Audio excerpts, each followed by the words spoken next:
don't know, what's this, like 150, maybe 200. My target I set at the start of the day was 230. I think I'm pretty close, so it's pretty good. I think the average is 150, so very good day today.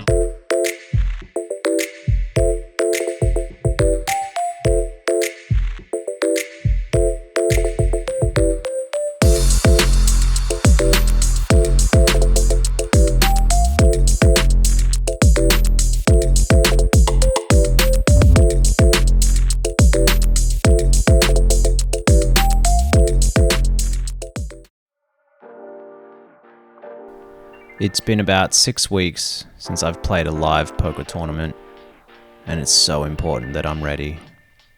I'm heading down to play the King's Room $750 main event, Day 1C, and there's no better way for me to start the day than with some sunlight and a visualization meditation. Poker's gotten really tough these days. And it's so important that I'm in touch with my body, mind, and soul to make sure that I can make all the right decisions, no matter what the challenge or what the situation is. I need to be clear. I need to get my body moving this morning so that my mind is clear to make all the right decisions, whether it's with a good hand or a bluff. Well, they got my name right today, Brendon. Usually it's Brayden or Brandon or something, so that's always a good start. It's a good omen for the day. And above all else, I remind myself to enjoy the process. Got my healthy breakfast, got my greens, my eggs, my protein. Unfortunately, I didn't have any avocado, but I'll be adding that too.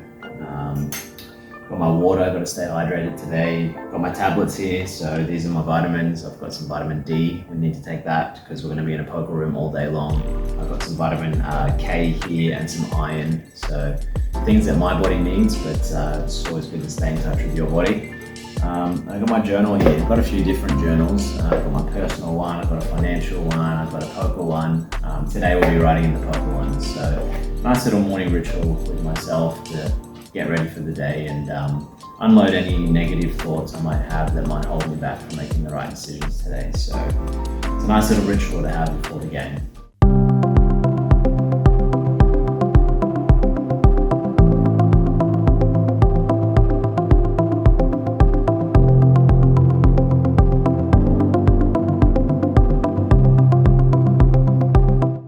Feeling pretty good today. I did a nice little morning routine which I wanted to share with you all about what I do on a day where I'm going to play a serious tournament. So nice meditation this morning, nice walk in the sunlight. I've had my vitamins, I've eaten well, lots of vegetables, protein, things like that. And yeah, I'm just feeling like getting myself in the zone to play, right? Like it's very challenging to play these main events these days. There's a lot of really good players out there, so you really have to do everything you can to stay on top of things.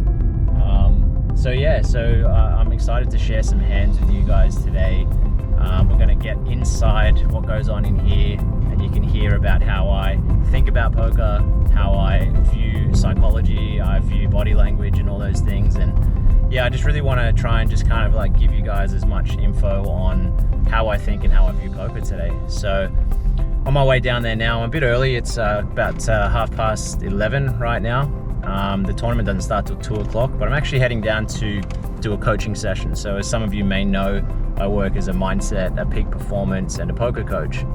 And so yeah, I'm meeting a client before I play, and some days I feel like I don't want to have any sessions on a day where I'm going to play, but I think the thing I love about what I do is that it really like makes me feel alive. You know, when I work with clients and when I get to connect with them and help them with their game or help them with their psychology or something like that, or their psyche I should say, it really makes me feel fulfilled, and it's quite a lot of meaning to me. So sometimes it's good for me to actually schedule in a client on the morning of when I'm going to play, even though sometimes it might be a little bit of energy that I have to give out in that morning. It tends to make me feel balanced, and so that's something that really works for me, and it starts to get me thinking about poker anyway. So it's certainly not gonna be bad in that sense. So So yeah, gonna go and have that client session. I'm gonna go and set up all my gear and give you guys some insight to what goes on today. Hopefully we bag some delicious chips. It's a 50K start stack, so I'm gonna guess around 230K. That's my finishing target today. An arbitrary number. Good luck us.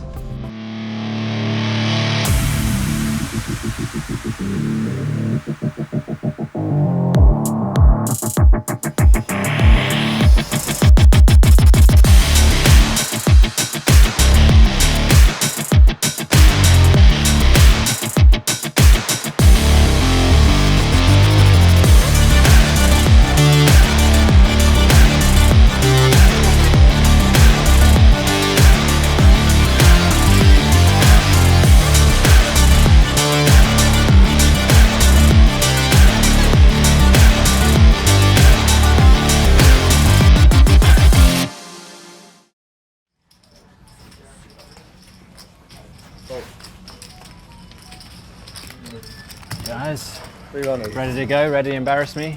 Yeah. Check.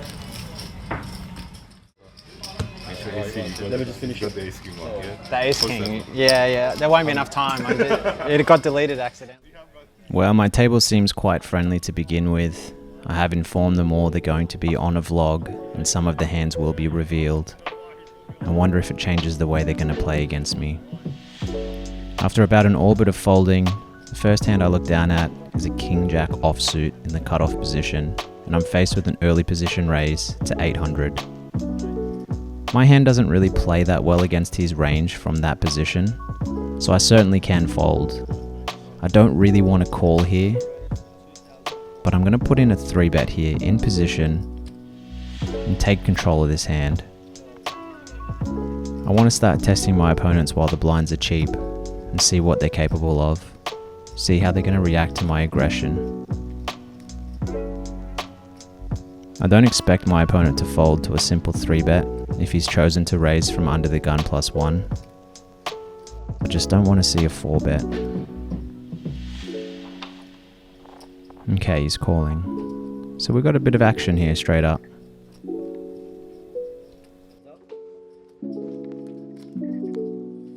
The flop comes down king, queen, jack, rainbow. Oh boy, this could get dicey straight away. I've got top and bottom pair on a flop that's quite problematic. It's a board that hits both of our ranges quite well. I'm going to down bet to 1500 just to get some value from hands that I beat, like ace king, ace queen, ace jack, jack 10, queen 10, etc. I want to see a call here, but unfortunately my opponent raises me. He's gone on the small side to 4,000, so it's 2,500 more for me to call into a pot of 11,000. Sadly, I don't feel like I really beat that many hands at this point. I don't think he's going to check raise me with a single pair on this board after I've 3-bet him pre-flop. I can have all sorts of strong hands in my range here, like pocket jacks, pocket queens, aces, pocket kings, etc. So if he's raising me out of position on that board, he's probably going to have something. The turn's an insignificant 7, doesn't really change much. Puts a flush draw out there, but I don't really think that plays that much in this dynamic.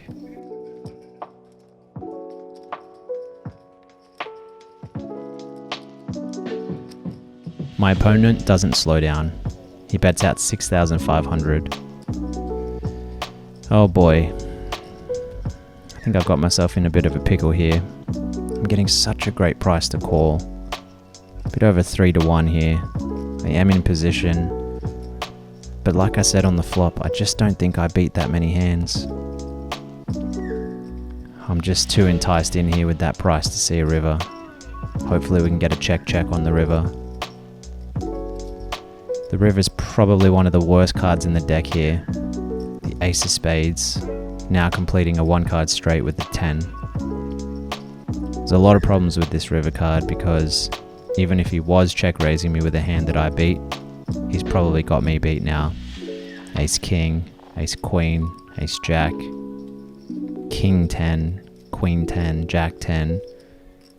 So all the bluffs that I was hoping that he might have had, or semi-bluffs, are now better hands than me.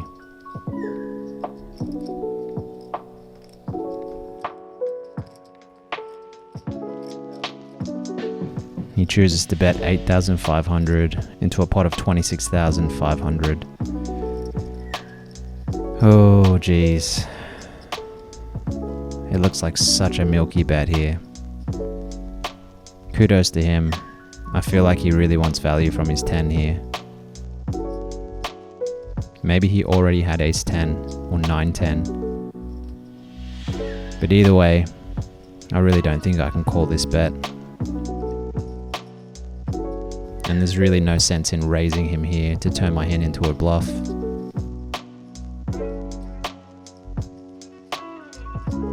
Yeah, I think I'm gonna fold.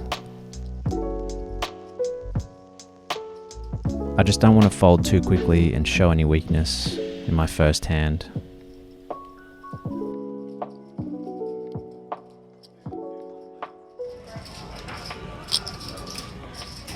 You put me in a tough spot straight away.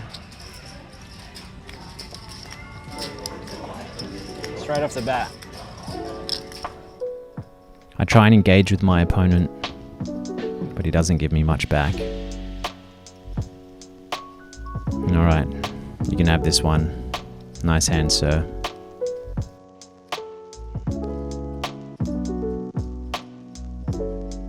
I knew it was going to be a problematic one from the start of that hand. Perhaps I could have just folded. My stack's down to 35k now, but that's okay. That's still well over 100 big blinds. So now we can look back on the pattern in a couple of weeks and know what you had. Yeah, I'll put that one in there. That seemed like a pretty interesting one. It might make it go. Yeah. My opponent seemed quite excited by the idea of seeing my hand a couple of weeks later. I've got to make some notes now.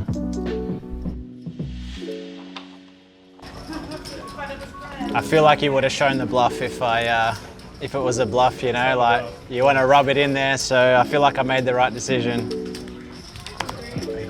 Raised 800. The blinds are now up to 200, 400. The next hand I get myself involved in is pocket kings in the big blind. Oh baby, do they look so good. There's been an early position raised to 1,000 and a button call. I'm just thinking of the right size I want to squeeze to here to extract maximum value but not scare away my opponents. We're pretty deep stack here, but I want to get value, so I'm going for a 4,800 raise, which is 4.8x. I can certainly go a little bit bigger here, but my hand is so good I just don't want them to fold.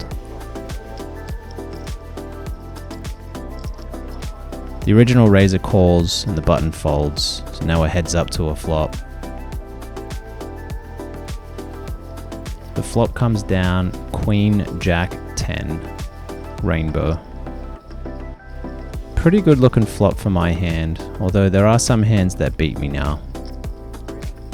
I'm gonna go ahead and bet nice and small here to start getting value from the hands I beat, like Ace Queen, King Queen, Ace Jack, Ace 10, 9-10 suited.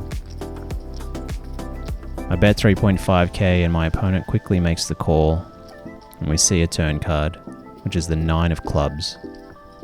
Now I got the straight.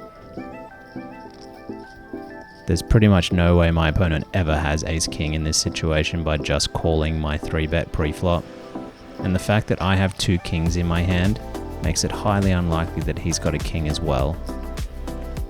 The decision now is whether I feel like he's going to turn a hand like Ace 10 or Ace Jack or something like that into a bluff, or whether I should keep betting and getting value from hands like Queen Jack, Jack 10, 9-10, all those 2 pair and sets. My opponent had shown a lot of aggression in some other hands, so I decided to check here and make it look like I'm weaker than I actually am. To my surprise, he bets out 7,000.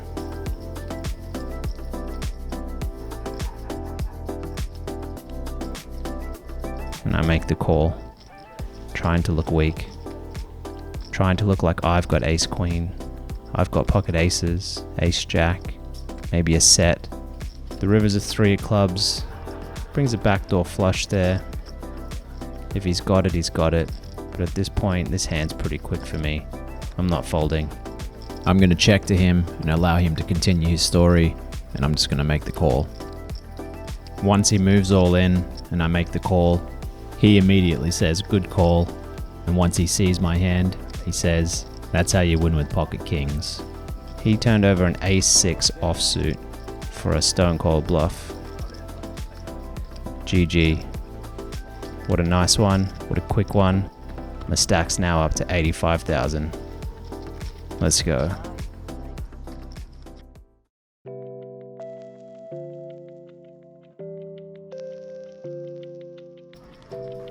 The blinds are still 200, 400, and the next hand I find myself in is an ace-10 offsuit under the gun.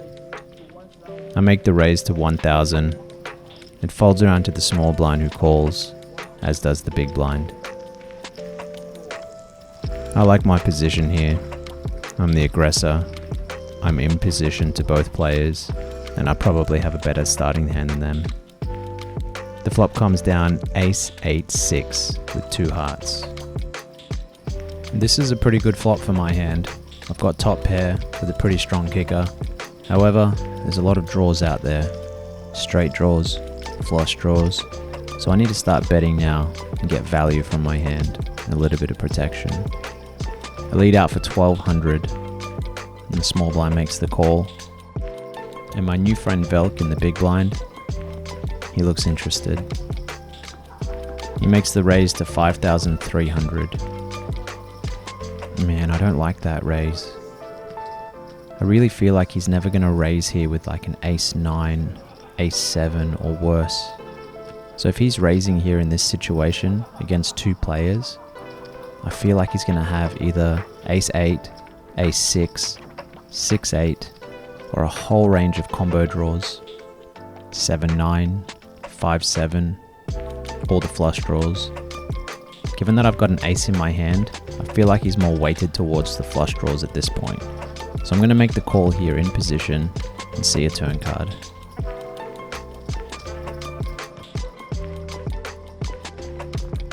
Oh geez, that turn card is going to be interesting. I've now got top 2 pair, but the flush gets there and a straight gets there. I'm now beating those value hands that I suspected he might have had on the flop, but I'm certainly not beating the draws. 7-9 gets there. All the flushes get there. And Velk checks it to me. I was sort of surprised by this check. Maybe he does have ace-8. Maybe he does have ace-6. And he's scared of the flush. If that's the case, I need to start getting value from my ace-10.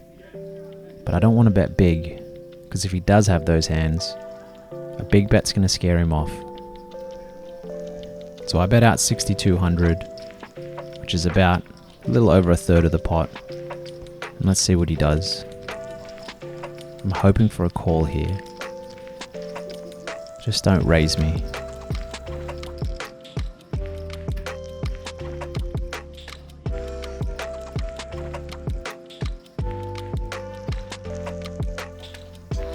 Okay, he's putting in calling chips. He doesn't seem overly happy about that turn card and the situation he's now in, so I'm feeling more confident about my hand. The river comes down the 4 of diamonds, which really doesn't change anything on this board with this dynamic. Velk makes the check to me, and now I've got a decision to make. Do I check here and take the pot where it's at? Or do I go for more value if I feel like he does have those hands that I'm beating? The pot's 27,600 and he has about 35,000 behind. Yeah, I think I'm going to go for more value here. So I bet 11,500, hoping he just calls me and mucks his hand.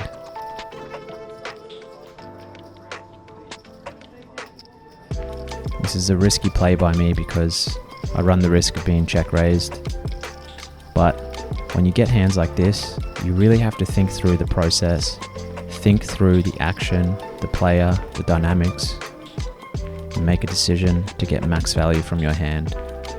You have to be greedy in these situations, and that's how we win poker tournaments.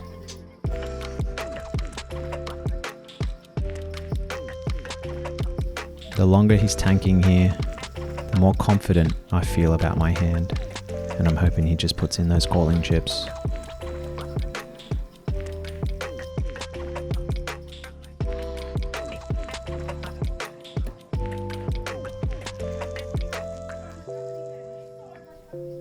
Oh man, that is not what I wanted to see. You're supposed to call here, Velk.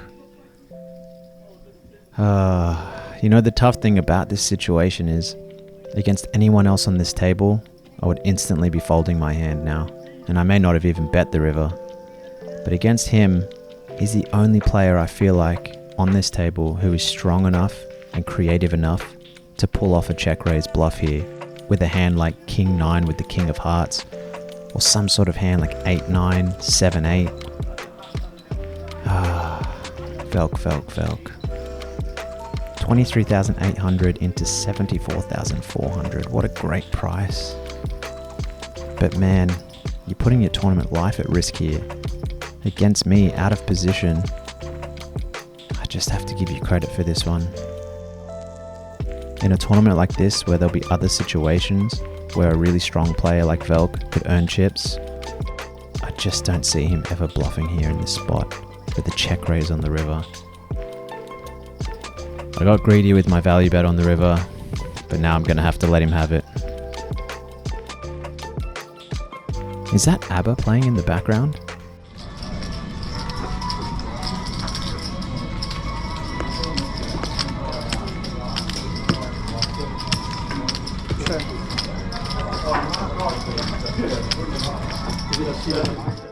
Man, what a great song. Oh man, really got to think through this one, but I just don't think I can call. And now another player at the table has called time. Yeah, I think I'm going to have to let go of this one. I've let the table know I'm only going to be another 15 seconds, but I think I've already made up my mind. I can't call this.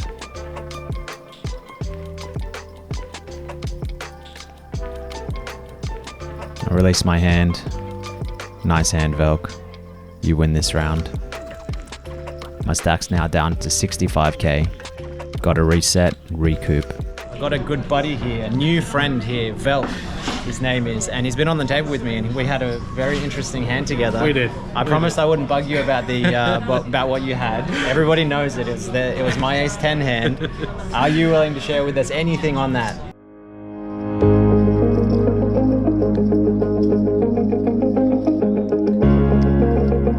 The blinds are now up to 300, 600, and I'm starting to feel pretty good about the dynamics of the table. So much so that I've decided to eat some nuts. Got to stay energized in these long days. The next hand I look down at are pocket fours in middle position. There's a raise to 1400 in front of me, and I think I'm just going to make the call here. Pretty deep stack, I'm in position. I've got a few players behind me who I don't think are going to make a squeeze unless they really wake up with something.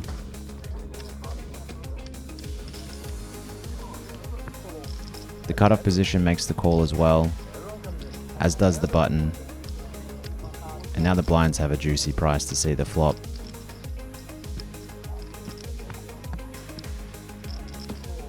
Geez, that was an aggressive call by the small blind.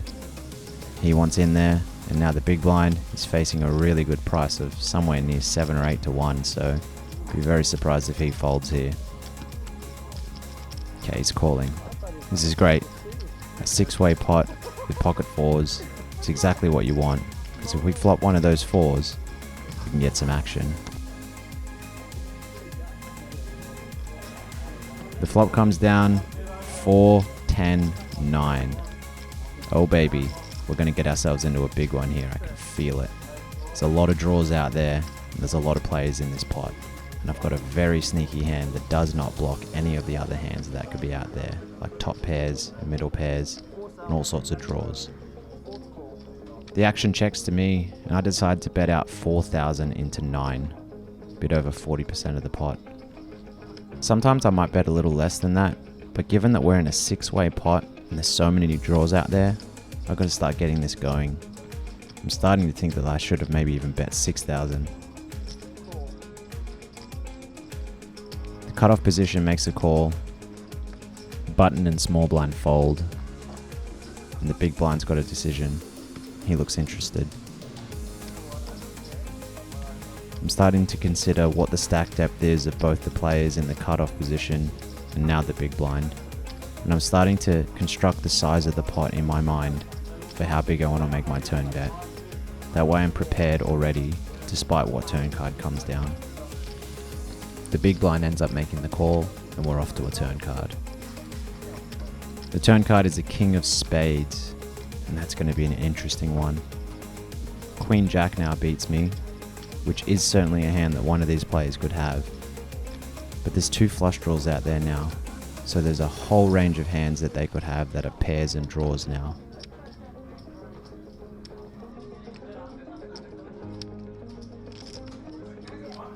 The big blind hasn't checked yet.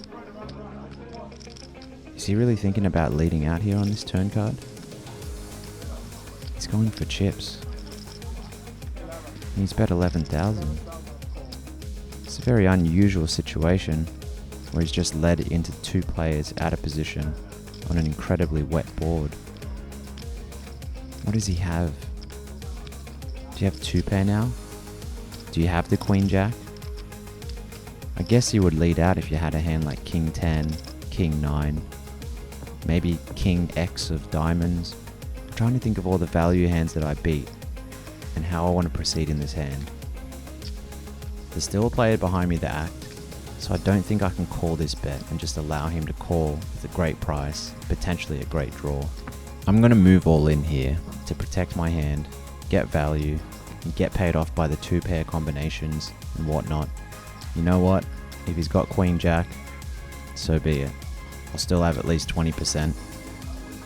But most of the time in this situation, I feel like my opponents are going to have all sorts of combo draws in their range.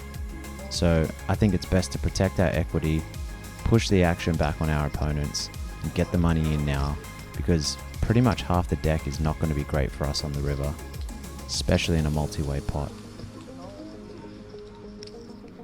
I've got all my chips out there. Well, the good news is that the cutoff player folds and the big blind didn't snap call.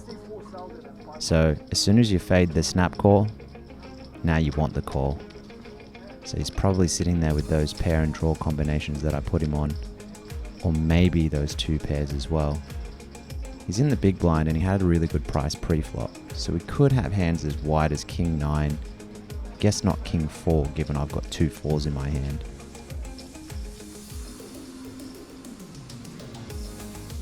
He's cutting out chips here.